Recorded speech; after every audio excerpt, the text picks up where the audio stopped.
My name is Edwin Zapata, author of the Amazon best-selling book, Your Next Step, New Tools for Financial Abundance Now. I'm Geraldine Carrier, the author of the upcoming book, Wild Woman, Master the Art of Pride, Presence, and Productivity. A book can be more than just stories. It can engage your audience, create opportunities, generate leads, but only if you have the book work for you. BCBtv presents Message to Millions, where we spotlight authors and get their message to millions. Hey everybody, welcome to Message to Millions, Author Spotlight, where we spotlight authors and get their message to millions. My name is Edwin Zapata, author of the Amazon best-selling book, Your Next Step, New Tools for Financial Abundance Now, and I'm here with my co-host, Geraldine Carrier, the author of Wild Woman, Master the Art of Pride, Presence, and Productivity. And of course, we're here to interview and spotlight another amazing author. Edwin, do you want to tell us about our guest today? Well, absolutely. It's not every day that you get a chance to interview somebody that is that he's in the college advising program, and as of Labor Day, he will be offering tutoring. So for those of you that are unsure of, which colleges to take, this is the man you're going to want to listen to. And for those that wonder, what qualifications does he have? Well, he's a Harvard graduate and a UC Berkeley graduate. As if that wasn't enough, he also served in admissions at both of those schools. Now, in June of 2022, he's going to be in the issue of WestChester Living. And also, I believe it's also in June of 2022, he's going to be in the Eastville Community Magazine. Now, he's the author of the book, Affording and Surviving College, How to Apply to a Good School and Make It Through Without Going Broke. I wish I had this book when I was deciding which college to go to. And if you go to his website, educationalattainmentservices.com, there you will get access to a free college application seminar that's happening in August of 2022. Now, ladies and gentlemen, this goes without saying, our guest today is none other, the one and only Mr. Mark Lewis. Hi. Hi, Thank Mark. you, Edwin and Jer. Thank you so much. Thank you for This having is me on amazing. today. Again, being, coming from the communications background and, being a part of Black Card Books and even doing the Message to Millions podcast, it's such an honor to be able to, speak to illustrious guests. And I'm particularly happy about this one because, yes, like Edwin said, that Harvard background and all of those amazing accolades that you have, it's going to be so interesting to see your perspective, right? So I wanted to ask you, first of all, why did you want to write a book in the first place? Well, when I first started on this journey, it took longer than I anticipated because I wanted to be current, first of all, but I noticed something in my family background that I thought would make an interesting story. And part of the book is based on my father and his two siblings. And so there was one track record of perfect success. All four kids of my Uncle Art went on to college like they're supposed to. And then there was another track record of failure where only 4 out of 5 of the kids in the family went on to college, even though both parents went to college and graduated. So that seemed unusual. And then my dad, he had 6 kids, 3 different marriages. I'm the oldest of all 6, 2, 2, and 2. And half of us had college results going back later, and the other half didn't. So it was a perfect ABC. Author, my uncle author, Barry, my father, Carol, the ABCs of college. So I saw a book was there. So I started interviewing everyone. This was prior to Barack Obama becoming a president, actually, where I started interviewing family members, getting their story. Why did this happen? Why did 2 people who graduate not then impart that to their 5 offspring? And so I found out interesting information. And so I put that into the book. And then when I was about to have it come out the first time, the cheating scandal unfolded about 3 years ago. And I'm like, oh my gosh, I have to include elements of that in there. Otherwise, I'm going to be immediately out of date. So then once I did that and, time goes on and you lose track of time, then I was about to go again. Then the pandemic hit. And I'm like, oh, okay, let me add this in because people need it. The landscape of college admissions is changing right underneath our feet. So we have to include that. So I made that adjustment. And then finally, I got it off to the printers and then published. And here we are. And we're We're excited now because long, passionate effort has finally come to culmination, and I'm ready to go, and I look forward to promoting it. In addition, June 12th is the 10-year anniversary of the official formation of the company. Now, I was doing this before then, but the state of California would give me my EIN number and officially said I was a company.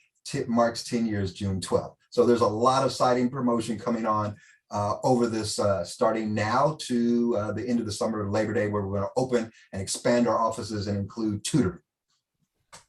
I love how you used your personal experience to help elevate the circumstances and essentially shed light to others that are probably going through the same thing. And I'm actually like hearing that.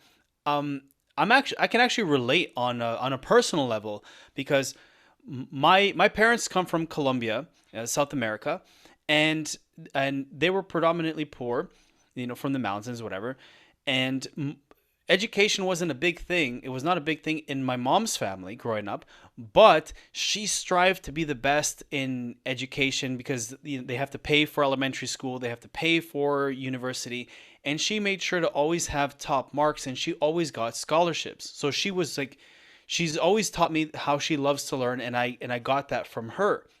Now, what's funny is that same love of education, of wanting to learn, she passed down to me. But in terms of the academic system, she did not want to pass that over, because I guess she went through that overachieving level, and I guess she didn't find a place where to utilize everything that she had strived for. And she probably felt in her circumstances, and in no way means, or am I putting down education, because of course education is important. You definitely want to educate yourself.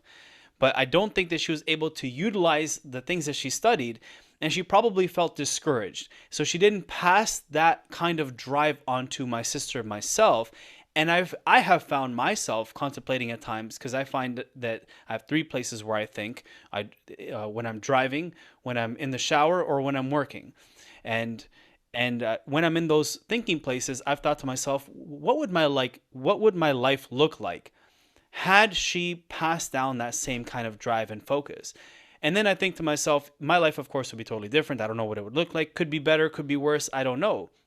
But I can definitely appreciate the level of focus that goes into traditional education, university, college, and all that stuff, because the way that you learn to organize yourself. And I've seen this with my girlfriend, her brother, and other people that I've seen graduate from universities, that they're able to display certain skills that you're kind of forced into. So for those that are maybe questioning themselves, especially in a world of today where they see themselves seeing social media and streaming games and all of this stuff, and they hear cryptocurrencies and investing online and being an influencer and all of this glamorous stuff, as great as it is, and the opportunities are there 100%.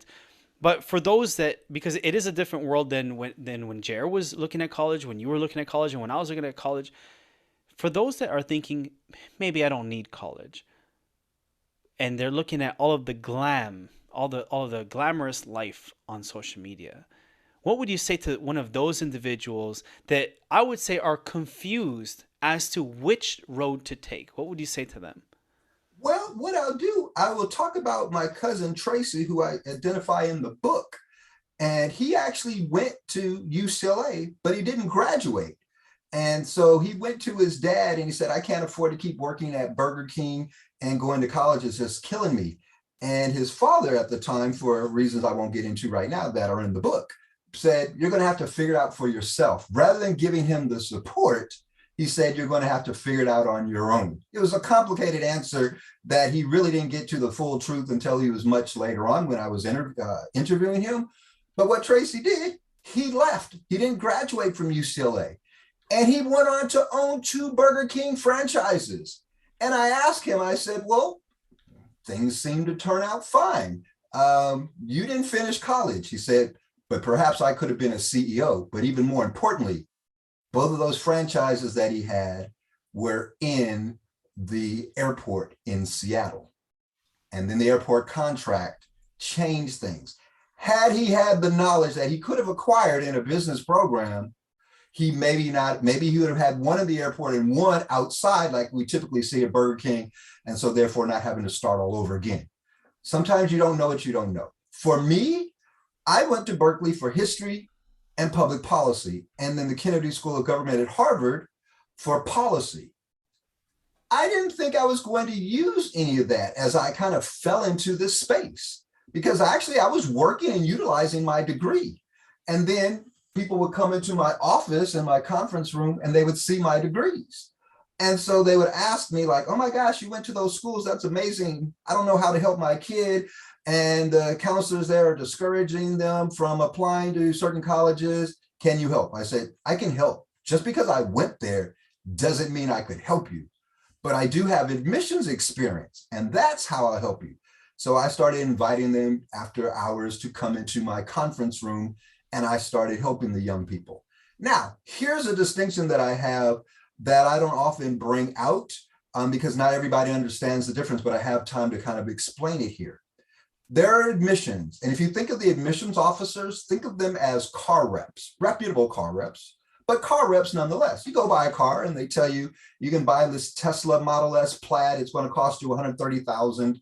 Well, Tesla doesn't negotiate, but prior to that, if you think about going to a GM dealership, I don't want to pay $130,000 for that car. I'm not paying more than $120,000. So the guy goes off to talks to the manager, supposedly, somebody else who can make the decision. Well, the sales rep is admissions. They don't make the decision on who they admit. They bring in all the students, they review the applications, and think of it as a dance hall. We'll use a dance hall analogy. They bring all those students that are qualified, that meet the criteria, meet the academic index. They bring them into the dance hall, and they have them prepared for, and this is where I served in at Berkeley and also at Harvard too, where you make the selections, enrollment and selections. So the admissions people have brought those folks together for the colleges to base their pick on one thing and one thing only, the needs of the university. The selection and enrollment officers then choose students based on the needs. We all know the 7-foot basketball center, that and the 300-pound offensive tackle, that type of thing. But there are other needs. Colleges have needs for history majors, biology majors. So the selections and enrollment officers fit those needs. So that was the experience that I had that went beyond admissions. So I knew when I was looking at a student, how they might meet the needs of that university. So I would use that to help guide them to show that they met the needs of that university. And that could change based on the university. So when these students started coming into my office, I had them apply to, and they're being admitted to and getting a great deal of money for schools that their high school counselor said, you can't apply there, you won't get in, because some of these programs like Naviance, software programs that will say, the last 10 years from our school, somebody with your GPA didn't get into school X, we can't support your application, get out of my office, kid. Obviously, they weren't that cruel about it. But functionally, it was the same thing. They were told they would never get into those schools. So I take great pride in helping students get into schools that the numbers suggest they would never get in. For example, one student with a 2.9 GPA was admitted to UC Berkeley and subsequently graduated as an A student. So that's how I use that admissions and selection and enrollment experience to help students. So once I was doing that successfully, I started thinking about it as a business. And by 2002, I said to myself, at UC Berkeley, we were planning for 2010 because that was the demographic explosion. We didn't know where we were going to put all those 18-year-olds, right? Where are we going to put all these 18-year-old kids? So we had all kind of possible solutions. But I knew in my mind, that was going to be the most 18-year-olds in United States history, and it's been increasing ever since. So that would be a great time to start the business. So I formed a DBA in 2010 and 2012. As I mentioned, June 12, 2012, I formed the LLC, and doing just that, helping students get into schools that everybody around them said they wouldn't even be able to get into, let alone apply to them. And so that's how I fell into it.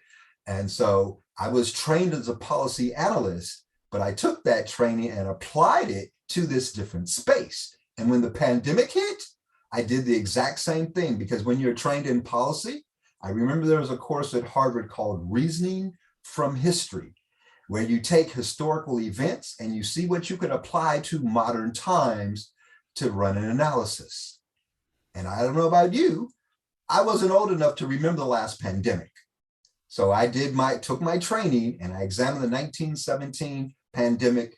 And I thought that it was odd that the entire world agreed to shut down for 2 weeks, like on vacation. They kind of, if you remember, it kind of felt like it was going to be on this 2-week vacation. But I thought it was unusual that World War II and how climactic that was. The world couldn't agree on anything, but the whole world could agree to shut down for 2 weeks for a pandemic. So when I did my research, I realized it was not going to be short. It was over 3.5 years for that pandemic. So I totally revamped how I operated, and I prepared to march into the future, knowing where it was likely going to go based on that training that I received. Certainly, I could have probably done this, but I would not have had the credentials. Maybe I would have had the love that I do have and passion for young people to go the extra mile to help them. But the education, the training, and the connections, all of that came into play, which I call the tapestry of life that made me valuable in this role. Wow. Amazing. Like, that's so cool. It's so, because It's cool before working we with got these onto the kids. call, it's so cool. Like, yeah, there's just so much, wisdom and knowledge here to pass along. And we spoke before we actually got on the interview today, about, our experiences going to college. And, of course, money was something that, we didn't anticipate or look at, or how to integrate and get the best out of that experience, right? So why did you write about that topic? Well, I was running across so many families that were making so many mistakes, and I had the format in 3 complete different paths, the A, B, and C's of college admissions with my own family. I could see the family that wonders, like, we both went to top schools. How is it my kid doesn't want to go to college? What's going on here? And I didn't go to school. I don't know how to help my kid here, but they are an A student. They take the hardest classes and they're just excited about learning. And so I knew I had the blueprint. And so I wanted to put it in nice, readable form. Many people told me it's an easy read. Oftentimes that can be difficult because sometimes people who are, we'll just say, academically bent don't write to the typical regular audience, so to speak. I didn't want to write like a newspaper, which is geared towards a 6th grade education, because they want wide readership. So I was kind of finding that middle ground, so to speak. And so by using my family and then anecdotal stories of my students, then it's a much better read, because they could see, oh, this is what that family did. Oh, this is what my family can do. These are the experiences of other students. I could see myself in one of these different scenarios. And I think that makes it helpful, because I knew the need was prevalent, but I knew nothing out there really showed people. There are books on writing the college application essay, which I specialize in, but they show you essays that they gleaned from all kinds of sources. They didn't help those students, right? So they don't know how they got there. They just know that they got into school X. That was their essay. They put it in there. They have no context to break that down. And so I know how to help students create that narrative. And so that's what I did. I'm like, these are going to be the things that help them to be able to see where they are and then chart their own path accordingly, because I knew nothing on the market was out there doing that. I have a question, because I remember when I was in, how old was I? We were in grade 8, and I was 13 years old. And we were basically being told to start thinking about college and university. And for myself, we grew up poor. We were on government assistance. So my mindset was already thinking, I won't be able to afford that. I won't bother. Those opportunities are basically closed off for me, right? I didn't know what the path could look like. Like I was sharing earlier, my mom didn't really drill that into my sister and I about, like, you need to have this, because she got it herself and she didn't, get the opportunities that she thought she would. Whatever the circumstances were is irrelevant. But I was already thinking that these things are not for me and I don't have access to it. So a friend of mine, we've known each other since we were like 7 years old. We're still friends to this day. He came across like the armed forces, where it's like, hey, come to college with us, and you'll get paid to learn, sort of thing. And what I want to get at is this: for those that that maybe don't have the financial background. And maybe it could be the parents, it could be the students themselves thinking this, where maybe it's not a possibility because they don't see that maybe there are grants, maybe there are still opportunities, like how you mentioned the one person with the 2.9 that was still able to get in. See, something like that, like shows you that things are still abundant and not to close things off. So for those that think it's impossible, how would you help them expand their mind and be open to the idea of reaching out to you instead of saying, A, I quit and like I'm not even going to bother, or B, why should I even approach a coach, which by the way you should never question, like why would you, like of course you need a coach. A coach is a coach. They're going to save you lots of time and effort. But for those that are skeptical, how would you help let them know that it's safe and it's definitely worth taking that leap? Sure. The first thing when we talk about cost, I always like to say A's get you paid. The broker you are makes it a lot easier with the more A's you have, the combination of great A's and being broke, because the broke students, there are scholarships out there. Now, students who don't have resources may not be aware of that because this message doesn't go out enough, because too many times, I hate to say it, some of the high school counselors are so discouraging, they might have their own issues, right? I didn't get into UCLA. What makes you think you can? And then sometimes when students look like us, it makes it even more of a challenge. And so they don't support them. So they don't give them the answers. They see other students, because let's be honest, kids don't always tell the truths to each other, right? That's why they're the worst place to go to is their peers for any kind of advice, whatever it is, driving or, whatever it might be. So they tell them, oh, I didn't get into school X. They may not even apply to that school. So they have this fear like, oh, well, those kids didn't get in. I won't possibly get in. So they have no idea. They don't have the admissions experience. But there is the sticker price, but there's also the cost to consumer. People will see the $86,000 sticker price to go to USC and like, oh my gosh, I can't afford to go there. But they also don't know the $1 billion worth of endowment that your Harvards have, your Ivy Leagues have. And so many schools, they even have an index. You can look to see with this GPA, these standardized test scores, you can get this money. Now, that's a small portion, but some schools are transparent like that. But others, you won't know the cost to consumer because you only see the sticker price, and that scares people away. The biggest challenge are those who are in the middle class, because they might not have the kind of savings that the colleges think they should have. So for some families, this can be a challenge. If a family has struggled, sacrificed, and even suffered financially to put their kids through prep school because they couldn't afford to, but the local public schools were terrible, right? The colleges they'll observe that. Where many families have a problem when they're his and hers Mercedes Benzes or his and hers brand new cars, because the college is looking at, your kid was born 18 years ago. We don't see any attempt to save money towards this, because when the family does do that, even if it's $1 every week, right? Because they make $10 every week. Obviously, these aren't real numbers, but they see an honest effort towards saving for college. That makes a big difference, because guess what?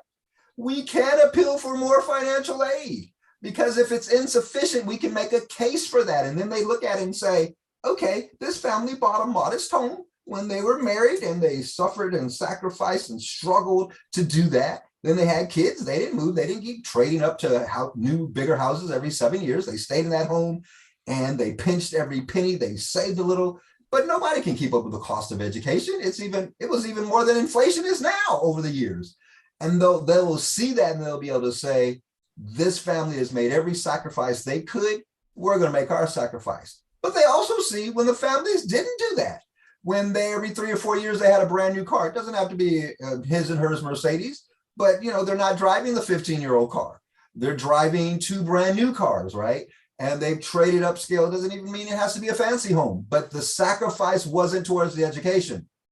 It was for other things. They use very good accountants in college financial aid. So it's real easy and it's highlighted in the book.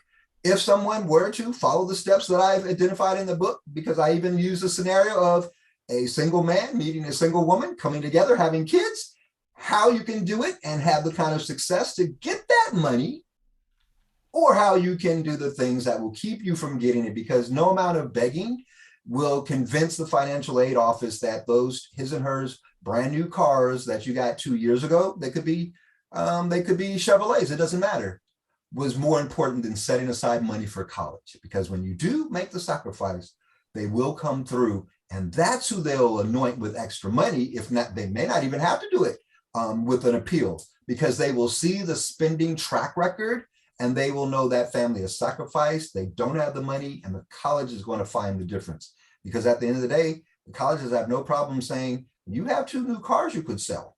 That will make up the gap. So those are things I have people take into mind.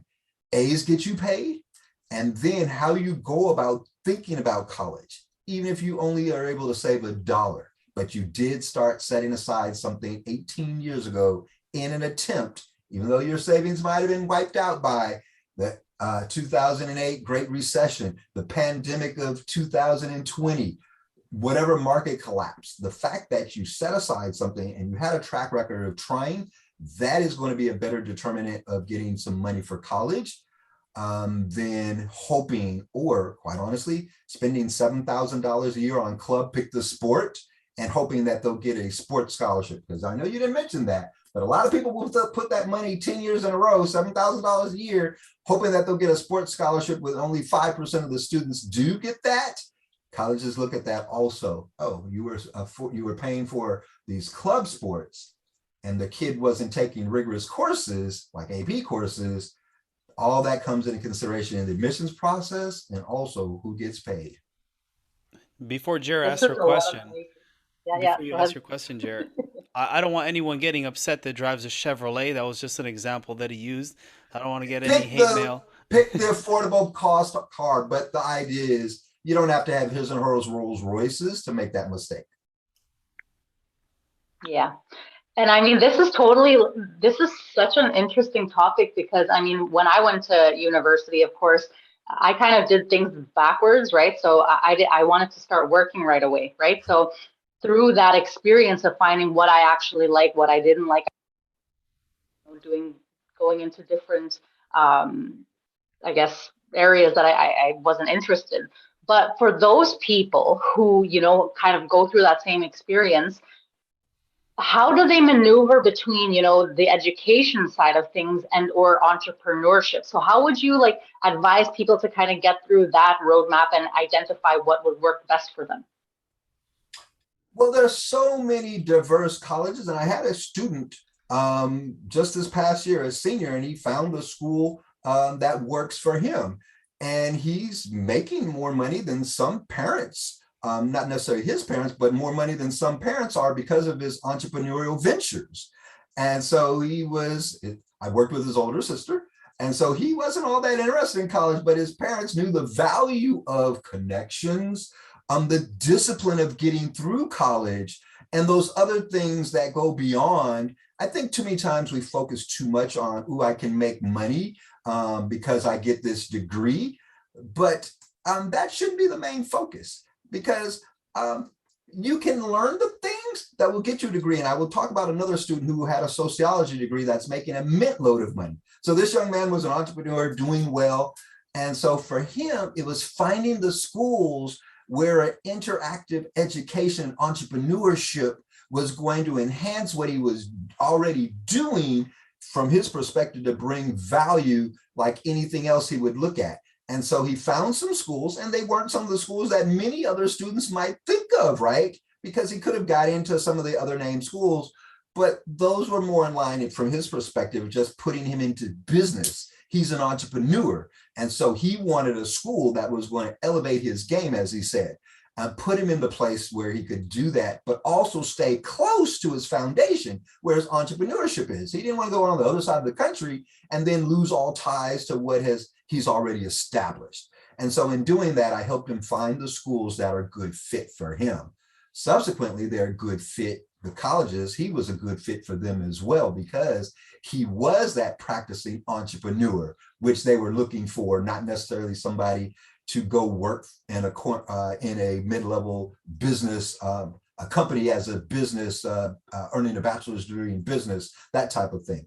And so it's finding the school that's a good fit, because the more we know, the better off we're going to be. And college is certainly a place where you can learn more in the classroom, but the connections one will run across those individuals who you can establish, like, oh, this person's in biotech. Oh, I've been exploring that as I've been investing.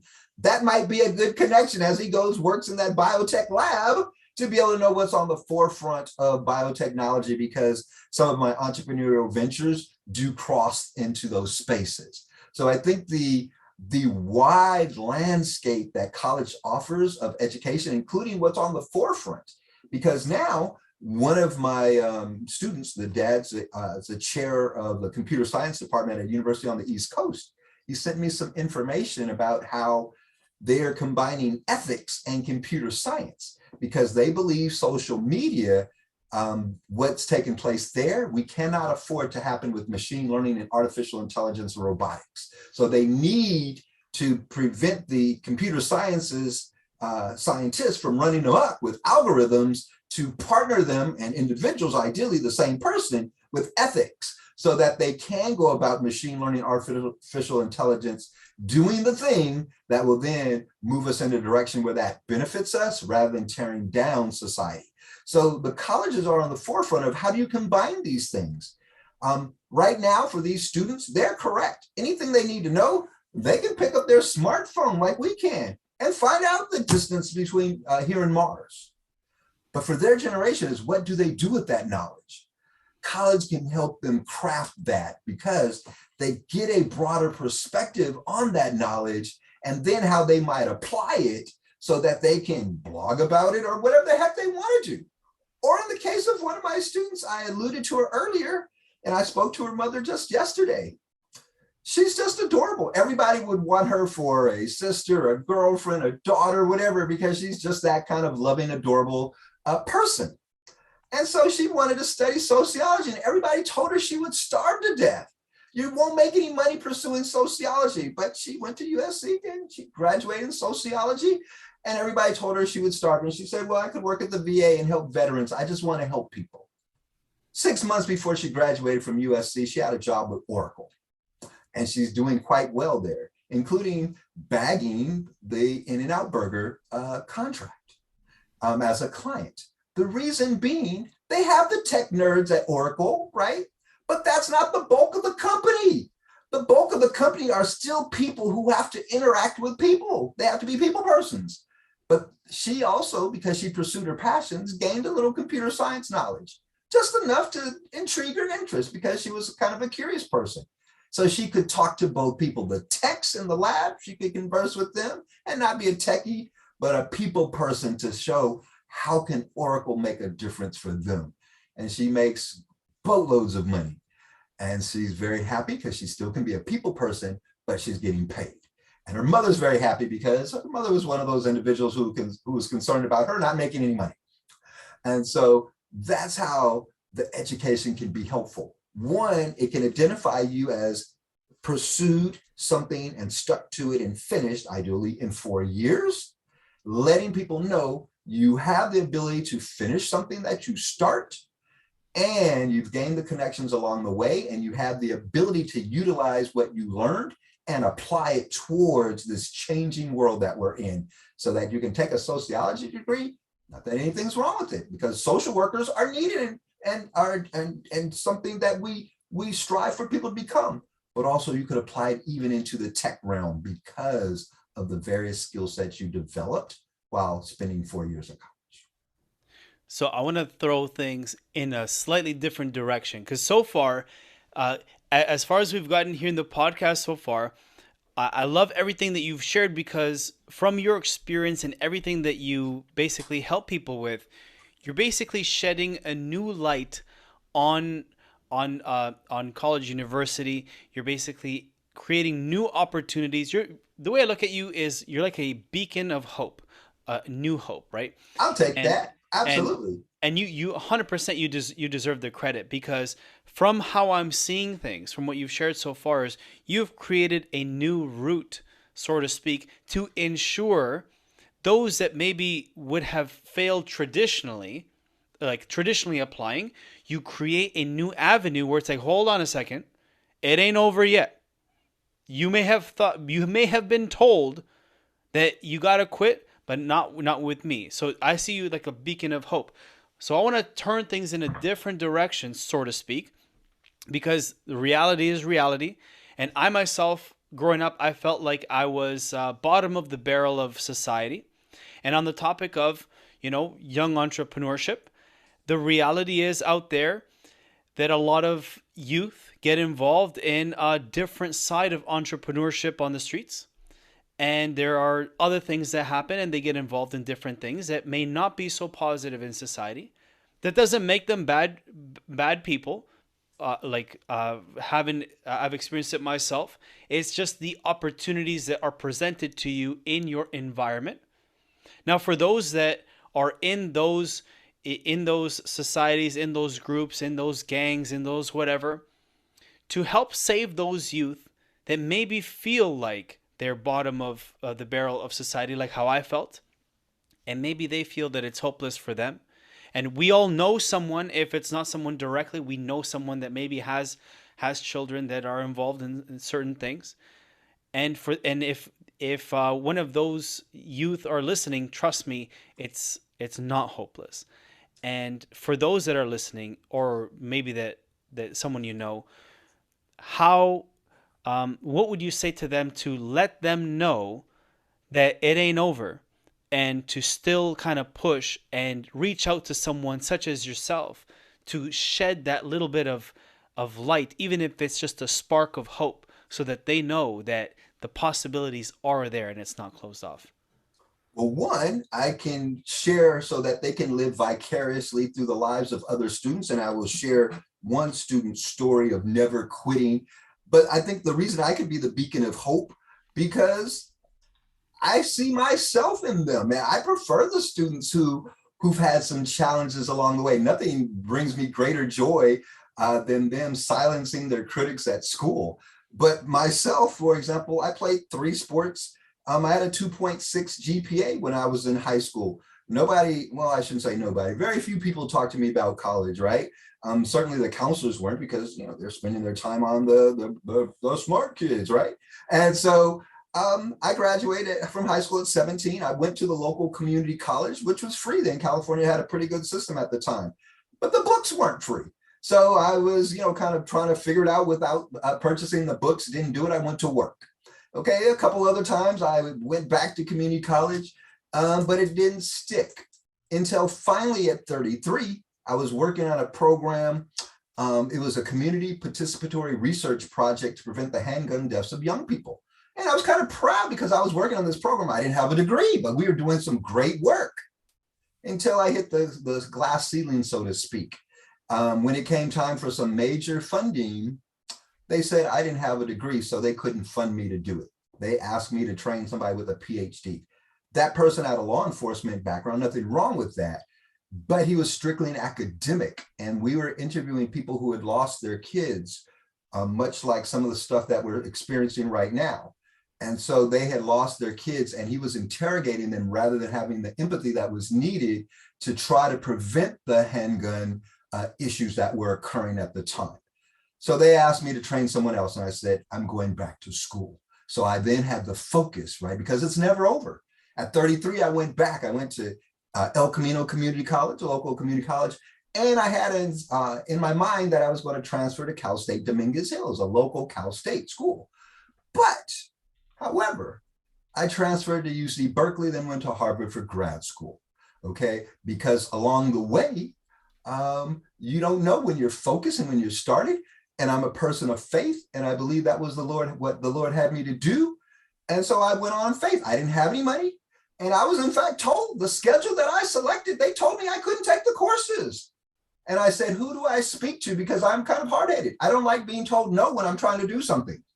So I talked to a counselor there. Her name was Dr. Brody. And Dr. Brody asked me, who did these classes for you? Who picked these? I said, I did. How long did it take you? She asked me. I said, about 45 minutes. She said, anybody who can pick their classes correctly in 45 minutes certainly has the ability to take the classes. She signed off on it. I went back and gave them the slip. And they said, B signed off on this? I don't know who B is. I said, but Dr. Brody, who you sent me to, signed off on this. That is Dr. Brody. She never signs off on these. So I went back to thank her. And so she said, how would you like to work for me? I get the overflow of the traditional age students. She worked with the older students. She called them reentry students at the time.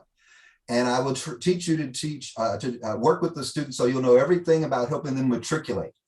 She made sure that she checked my grades. She told me to join the honors transfer program because it basically guaranteed that I'd be able to transfer to UCLA. So once she saw that I did well doing that, she said, forget UCLA. I want you to think about going to UC Berkeley. So there was a person that had my back. So I was the person that wanted to have the back of others. And that's how I see it. It's my job with all that I've been given here, this knowledge and admissions and selection and enrollment experience.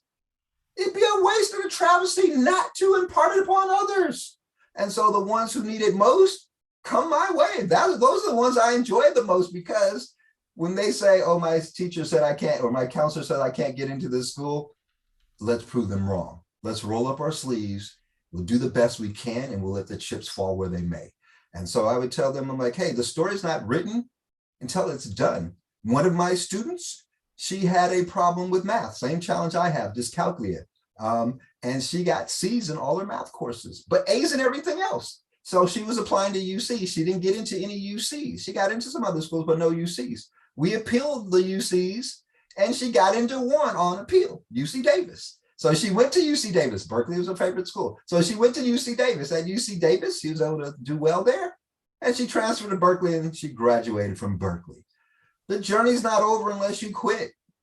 Until then, the journey is still possible. If you keep the fight in you and you keep moving forward, it doesn't necessarily have, you don't have to always have the outcome you want today. But there's more than one path to your goals. And I hope the students recognize that, realize that, and I use my example, the example of countless other students, to know they could do the same thing. I love that. Thank you for that. So my next question is kind of what I was asking before, but talking about, the difference between going right after high school into a university, or, saving that time to, like I did, get some work experience. So what would you advise people to do? Like those that want to find themselves, like me. Time off. I didn't take time off. I went to work. So I taking time off can be a very long time. That is the problem. However, there are things we can do within that structure of you're going to go to college. In other words, sometimes that's what parents say, you are going to go to college, because you can take a gap, or you can do a study abroad, or you can go to an American university that has a foreign campus. You can get some of the things that you think that you want to do by taking time off at the right university. If you want to pursue fashion, there are some universities that are American universities that have campuses in Italy where you can go there, pursue that. I think I want to be a designer. Heck, you can even go to an Ivy League, Cornell, for example, and pursue culinary arts. They have hotel management and culinary arts degree. One of my students, she was big into culinary until finally every summer she did some kind of culinary thing. And then the summer after junior year, she went to France. That was kind of the capstone of her culinary experience. She came back and started a culinary program at the Boys and Girls Club. She went to Cornell for hotel management and culinary arts. Even particularly now, even Ivy Leagues, they have what I call progressive degrees. Fashion design is at Cornell. I had a student, and maybe this might be the crowning achievement of my work so far. This student, because she was so dear to me, and this story, maybe it'll be a good one to close on. But she had a 2.4 GPA when I started working with her. She was a senior. She earned herself up to a 2.5. Both her mother and older sister were engineers, and she liked fashion. Her mother said, I can't do anything with her.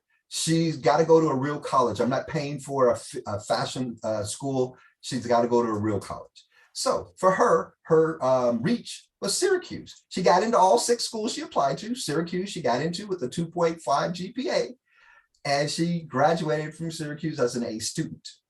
And about a couple of years ago, she contacted me and she told me she wanted to make me aware that she was working in New York in fashion, making more money than her mother and sister combined. But she pursued her passion. She had to own her story right, why she wasn't a better student, because she had given up on the hope of college because she couldn't pursue what she wanted. She didn't know that there were real colleges that she could pursue what she wanted to do. I helped her to unlock her interest, to see that she could go to a college, a traditional college. She didn't have to pursue just a fashion opportunity, but she could go to a traditional college and have the creative opportunities that are there. You just have to go about finding the right school where you can combine, because you can apply to a college with a year or 2 years of gap as part of your application process. So you could do your 2-year plan gap, do that, and walk right into the college. There's all kind of paths into that college environment. And while you're there, to write it off summarily without looking at the options. And that's what I'm here to do, to help them look at the options, to be able to say, oh, I could do all those things in a structured college environment and get paid to do it. So that's what I help them do, because not everybody has to have the traditional right out of the door high school path. No, a gap year might be up front, in between, study abroad, or some other opportunities in there that the colleges provide, because some colleges even have co-ops where they pay you to work while you're getting your education. I love it. I love it. Because yeah, there were actual colleges that I applied to after being off on that hiatus, and I got in on the first, and other people who had applied for like 7 years didn't get in. So I was like, what was that? But it was the work experience, right? So absolutely, your book and your content is going to help so many people. I'm so excited. So how can people get a hold of you? Well, they can go to our website, educationalattainmentservices.com. We're also on Facebook under the Educational Attainment Services name. They can contact us old-fashioned way by phone, 800-706-4134. They can email me, Mark Lewis, that's MarkLewis, at easnational.com. We're on Twitter, we're on Instagram, all those kind of things, but those are the main ways to contact us for the quickest response. And I look forward to hearing from people. I love it. Thank you so much for that. Thank you for being a guest on the podcast. Thank you. Again, incredible. I love this stuff.